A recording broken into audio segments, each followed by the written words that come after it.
Hey everyone, this is Shirley. This is Resolution of the Heart, and I'd like to welcome you back. Big hug to you. You made it back to me.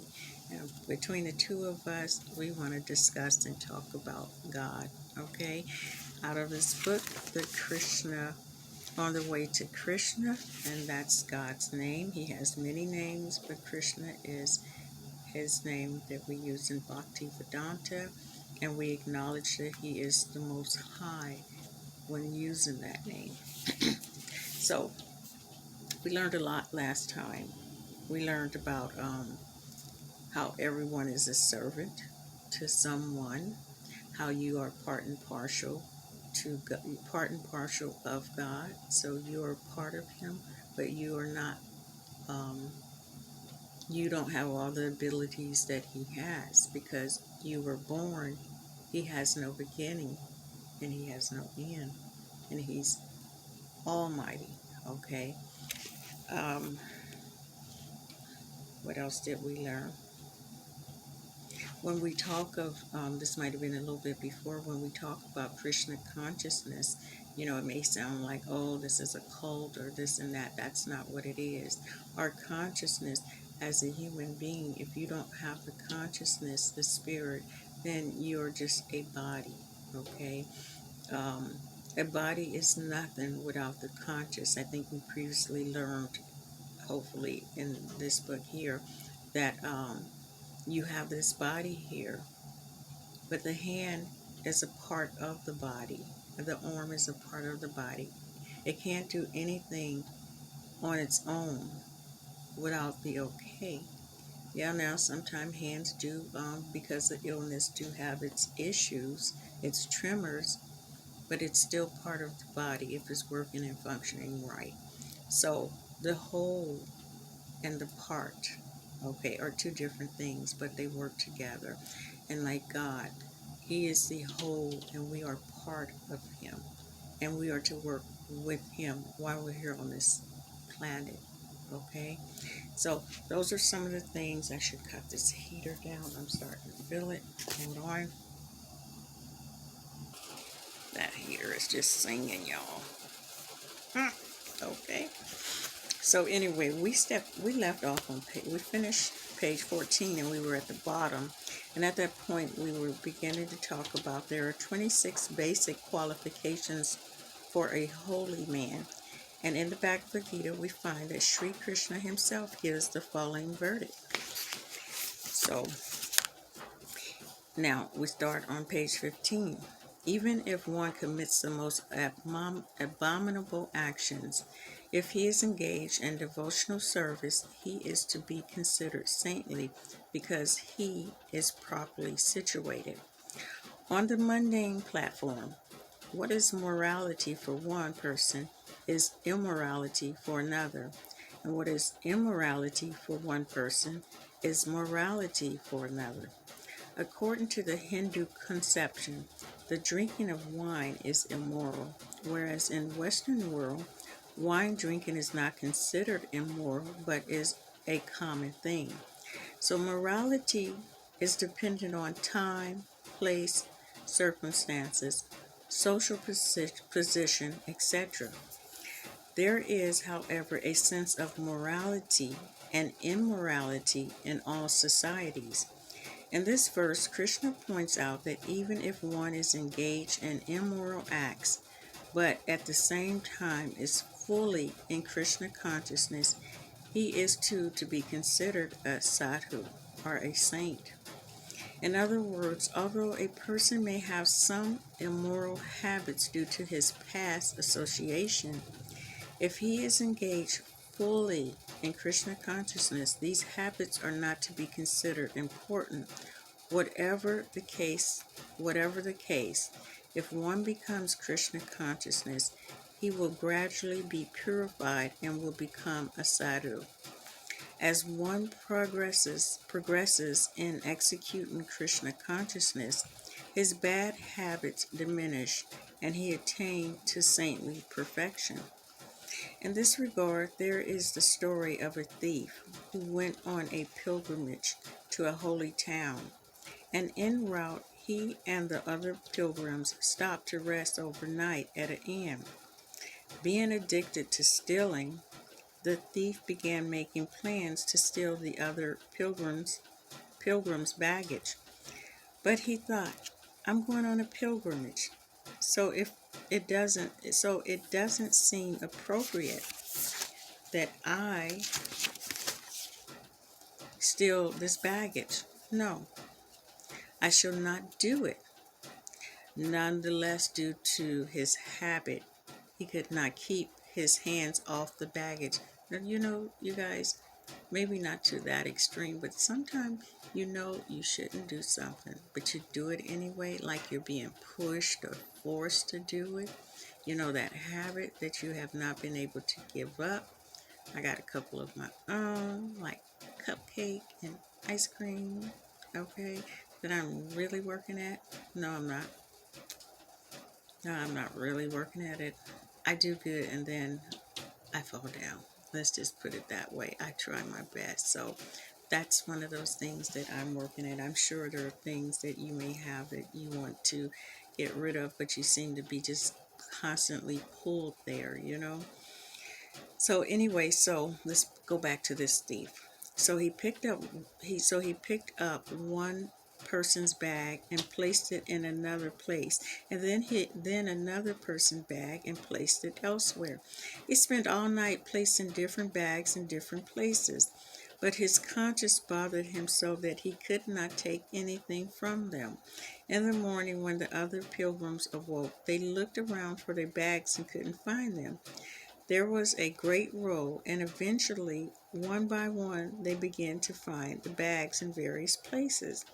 After they were all found, the thief explained, Gentlemen, I am a thief by occupation. Being that I am habituated to stealing at night, I wanted to steal something from your bags, but I thought that since I'm going to this holy place, it is not possible to steal. So I may have rearranged, isn't like I may have rearranged. That is so funny, right? I may have. I may have rearranged the baggage, but please excuse me. This is the characteristic of a bad habit. He does not want to commit theft anymore, but because he is habituated, sometimes he does. Thus, Krishna says that one who has decided to refrain from his immoral habits and make progress in Krishna consciousness is to be considered a sadhu, even if out of the past habits or by chance he yields to his fault. In the next verse, we will find that Sri Krishna says, he quickly becomes righteous and attain lasting peace, O sons of Kunti. Declare his declare it boldly that my devotee never perish. That's Gita 9:31, the Bhagavad Gita. Because one has committed himself to Krishna consciousness, it is proclaimed here by Sri Krishna that within a very short time he will become saintly. One may pull the plug out of the electric fan, and the fan may still go on even though the juice has been disconnected. But it is understood that the fan will soon come to a stop. Once we take shelter of the lotus feet of Krishna, we turn the switch off of our karmic activities. And although these activities may still revolve, it is to be understood that they will quickly diminish. It is a fact that whoever takes to Krishna consciousness does not have to endeavor independently to become a good man. All the good qualifications will automatically come. Isn't that great? Because we all have some bad habits, okay? And to know that we don't have to independently on our own try to change it, but they will slowly diminish as we become more Krishna consciousness. It is stated in the Srimad Bhagavatam that one who has attained Krishna consciousness has simultaneously attained all good qualities.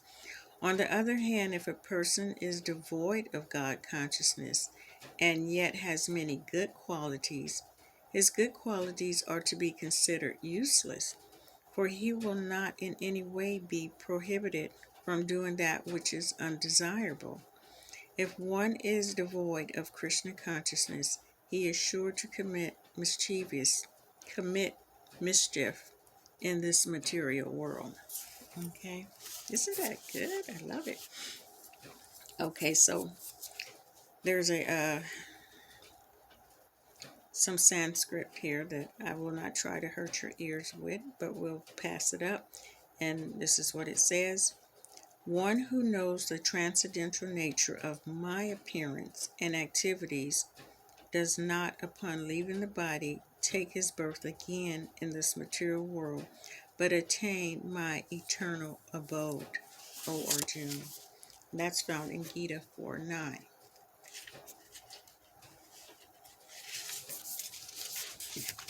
Excuse me, guys. The mission for which Krishna appears is here further explained. When he comes with some mission, there are some activities. Of course, there are some philosophers who do not believe that God comes as an incarnation.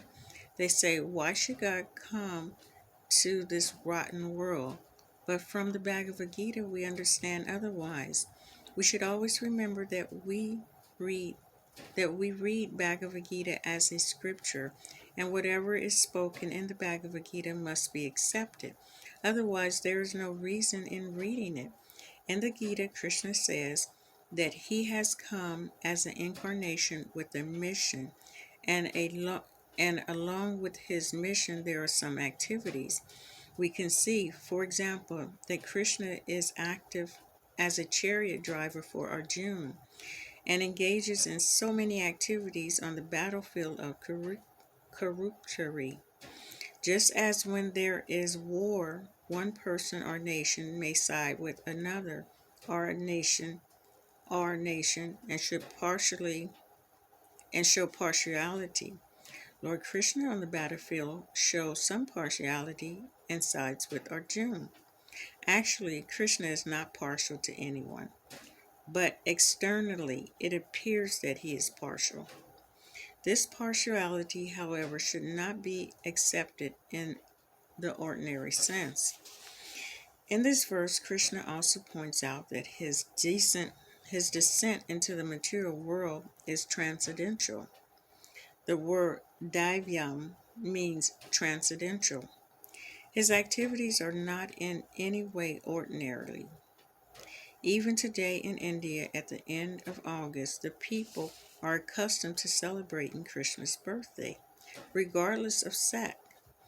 Just as the Western world, Jesus' birthday is celebrated at Christmas. Krishna's birthday is called Janmashtami. And in this verse, Krishna used the word Janma in referring to my birth. Because there is birth, there are some activities. Krishna's birth and activities are transcendental, which mean they are not like ordinary births and activities. I guess you guys may find that shocking, huh? One may ask, how is it that his activities are transcendental? He is born. He takes part in the battle with Arjuna. He's a father by the name of he has a father by the name of Vasudeva and a mother Devaki, and a family. What can be considered transcendental?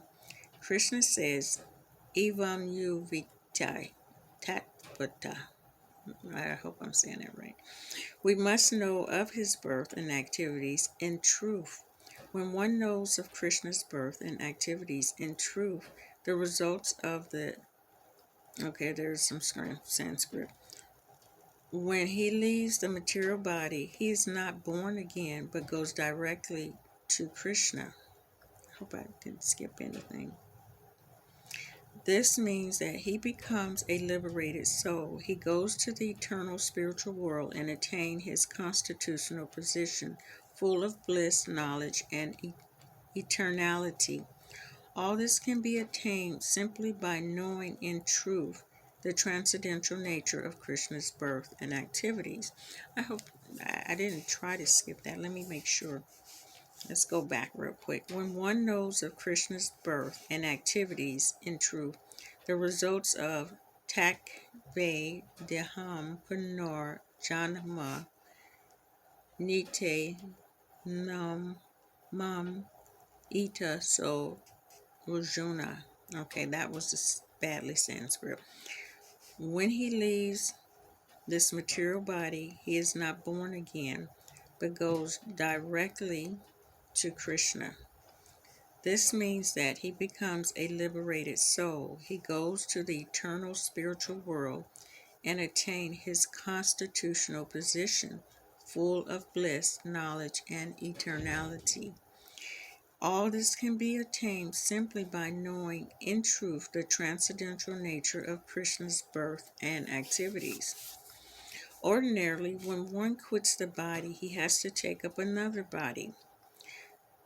The lives of the living entities are going on simply due to the living entity changing dress from one body to another. Transmigration of the soul, according to the work of the living entities. At present moment, we may think that this material body is our actual body, but it is like a dress. In reality, we do have an actual body, a spiritual body. This material body is superficial compared to the real spiritual body of the living entity. When this material body becomes old, worn out, or when it is rendered useless by some accident, we put it aside and we put it aside as we might put aside a soiled or ruined soup and take up another material body. Got a couple of more minutes. I don't think we're going to make it through this one. As a person puts on a new garment, giving up old ones, similar, the soul accepts new material body, giving up the old and useless one. That's in Gita 2:22. In the beginning, the body is the size of a pea. Then it grows to become a baby, then a child, a young boy, a youth, a grown man, and old man. And finally, when it becomes useless, the living entity changes into another body. The body is therefore always changing, and death is simply the ultimate change of the present body. You know, when I think of that, because you guys know I lost my husband, and this has given me so much comfort. I mean, as I said many times, I was always on the search of God, and I just couldn't find the truth, and I have found the truth.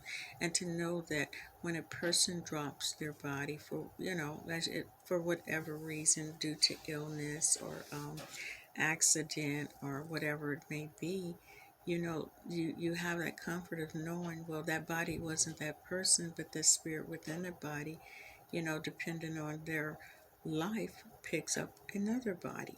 Okay, they change bodies, and the example of is like, it was a seed. We were a seed, and then we grew into that little tadpole looking thing. You guys remember those pictures we used to have? And then you become a baby. I think they would call it an embryo, and then the baby, and then the baby is born. And at each stage, you're changing your body. Your body is constantly being changed. I mean, right now, my body has changed from, all of us have changed, but I'm seeing my body change right now at this particular stage in my life, because it's a mental stage in the human body for most people, the age that I am. So anyway, you can share your thoughts below. So where were we? Therefore, we're always changing, and death is simply the ultimate change of the present body. As the embodied soul continue passes in this body from boyhood to youth to old age, the soul similarly, did you guys hear that? The soul similarly passes into another body at death. The self-realized soul is not bewildered by such a change. Although the body is changing, the dweller within the body remains the same. Although the boy grows into manhood, the living entity within the body is not changed. It is not that the self who was there as a boy has gone away. Medical science agree that at every moment the material body is changing, just as living entities are not bewildered by this. An enlightened man is not bewildered when the body undergoes the at ultimate change at death. But a person who does not understand things as they are, as does not, I'm sorry, you guys, but a person who does not understand things as they are laminates. And did I? In the material condition, we are simply changing bodies all the time. That is our disease, okay? I, you guys know why I say that is our disease. If you do, put it at the bottom. It is not that we always change to a human body. We may change to an animal body, or, isn't that something? Or a demigod body, depending on our activities. According to the Padma Purana, there are 8,400,000 species of life. We can take on any of them at death. But Krishna promised that one who knows his birth and activities in truth is free from this cycle of transmigration. How does one understand Krishna's birth and activities in truth? This is explained in the 18th chapter of the Bhagavad Gita. Let's see how many. Oh yeah, we are like 22 minutes. I don't think we can make it through this, guys. Okay, I think we should stop there. Keep it nice and short. Any questions that you may have, please put them below. Any answers to the questions that I presented to you prior to you watching this video, which was one of them is why do God have his representative? Why do he do that? Give me your idea. Look at the title, and those are questions that you can answer, and I can look at them. And if you want these to, I can't answer these questions. I really would need somebody with me, but I'm afraid because I don't want to give you guys misinformation. So let's just share our answers and our questions below. And as I was reading, I was sharing how I was feeling and how grateful I am. And knowing the truth about God is such a wonderful feeling. So, you feel alive.